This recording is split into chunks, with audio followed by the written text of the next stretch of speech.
Hey YouTube, Untamed here. So a bittersweet day has come earlier than I originally anticipated. So I am actually trading in my 2021 Toyota Land Cruiser Heritage Edition. Obviously I can go on and on in this video talking about kind of how bittersweet this moment is because, you know, I've owned a couple of these at this point and you know, they're not making them anymore for the US market. This is going to be a rare bird for many years to come. So this is going to be the last time I ever own a Land Cruiser, and I can comfortably say that. I mean, the values of them are likely going to remain high, if not even go up a little bit more. Right now we're kind of in a little bit of a downward swing, starting to swing, just given the market in general is starting to come down, right? So I was still able to capitalize on it and trade it in for a really good number. And I'm very fortunate for that. I'm working with the gentleman out here at Thornton Automotive in Dover, Pennsylvania. So hats off to them. I've pestered them a few times truly over the last few weeks really, on a couple different vehicles that I was interested that they had. All right, so they had very low mileage vehicles that I had been pinging for a little bit, and I just couldn't get to the numbers with them over the last few weeks. But working with a gentleman named Scott here, a sales rep, he did some magic for me and was able to get me into the vehicle I wanted, and of course give me the top dollar for the Land Cruiser here. So very pleased with the numbers. Could I have done a little bit better? Yes, absolutely, had I gotten a different vehicle. The vehicle that I purchased was a very particular one, and I knew for a fact that if I didn't capitalize on this one, there was going to be very few opportunities to get it again. Similar to the Land Cruiser, right? Very rare, very few opportunities to get a Land Cruiser with less than 10,000 miles, which is this. There's 9,500 miles on it right now. And again, it being the magnetic or metallic is extra rare. Less, I think 100 units offered in only 2021 for the Heritage Edition. So I'm gonna miss it. Am I gonna regret it? Yes and no. I say yes and no because the vehicle that I replaced it with, is right here. So we're back to the Tundra. What number is this now? I don't even want to say it out loud how many I've had. So this is the one that I've always lusted for, it being the Voodoo Blue, only offered in 2019, of course. The 2019 Tundra TRD Pro in Voodoo Blue. Less than 10,000 miles on it, 8,900 miles is on it right now. And I know I kind of speak out both sides of my mouth with you guys a little bit, but I did end up paying a premium for it. So not many options available within that mileage, of course, let alone in this type of condition.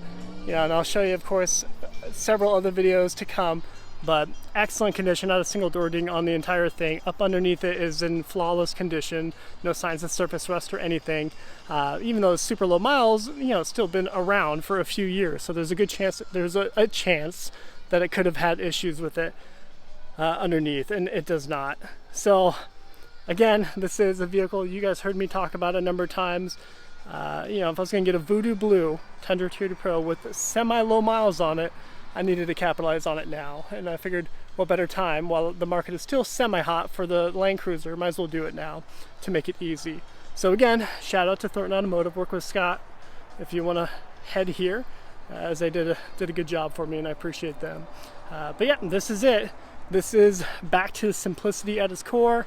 I'll show you up underneath it just to kind of give you an idea of truly the condition of it. It has a couple little things on it I'll likely swap out. I still have my Diamondback from my previous Tundra that I can throw on here.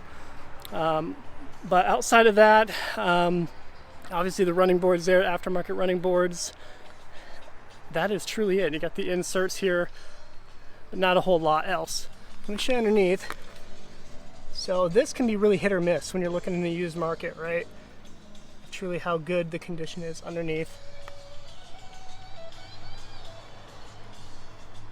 So if you're like me and you're particular, you know, you had very limited options. Even, and this is silly, most of you are gonna think I'm stupid for this, but you know, even this, you know, a lot of vehicles, even with very low miles, will have a ton of wear within here because they've obviously used it. They used the truck for what it's supposed to, and it's just, I like finding them when they haven't been totally scuffed up or used. So I know that's silly, but it is something I look for.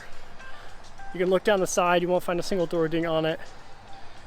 And I'll talk numbers in a subsequent video. Mainly this one was just to show you guys it for the first time as I'm picking it up. So again, just super clean underneath. Very impressed with the condition of it. In 2019, they did not have the black lugs even at that point, so you still get the chromies there. But back to the 1.5 acre back seat. How about that? So not much different between this and my 2021, my Lunar Rock that I had, as well as the Army Green Tundra.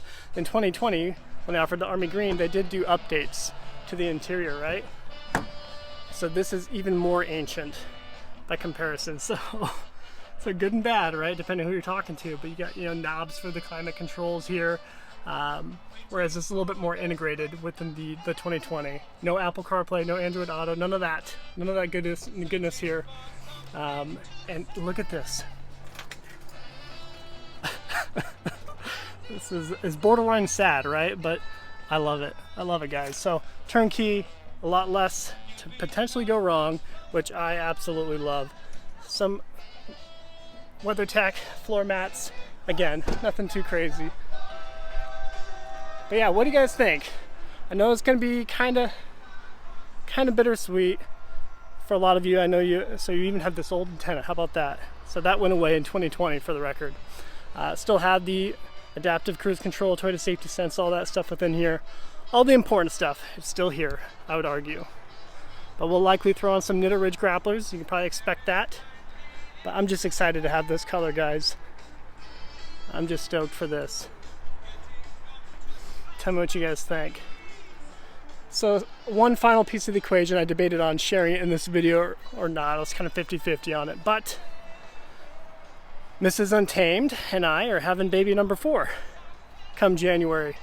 So end of December, early January, we're having baby number 4. So the Land Cruiser, although it's awesome, it wasn't gonna work. And for how much money I had tied up in this, it made more sense to get a Tundra. But we need to have a truck no matter what in the household. I considered trading in my Tacoma TRD Pro to these guys. I considered that, but this was ultimately going to go anyway. So I figured let's try to maximize the dollar amount for that and clear that off, because it doesn't have the third row and it was not going to ever work as the family car for the Untamed family here moving forward. So this, although this is in the same boat, right? It seats the same amount. We're still always going to need a truck. So this is going to be the truck, and then the Tacoma, I'll sell that here. I'll sell that here shortly, right? The 2022 Tacoma TRD Pro, I'll be selling that, and we'll be likely aiming for the 23 Sequoia TRD Pro, probably solar octane, which I think would look good next to this. So that'll be the appropriate 7-seater that'll fit the whole Untamed gang at that point. So there's the vision. There's a little bit more behind the curtain talk, but I figured I'd at least tell you that as I made this decision here. So let me know what your thoughts are. I'm ready to take your spears as always, but appreciate you watching as always. Till next time.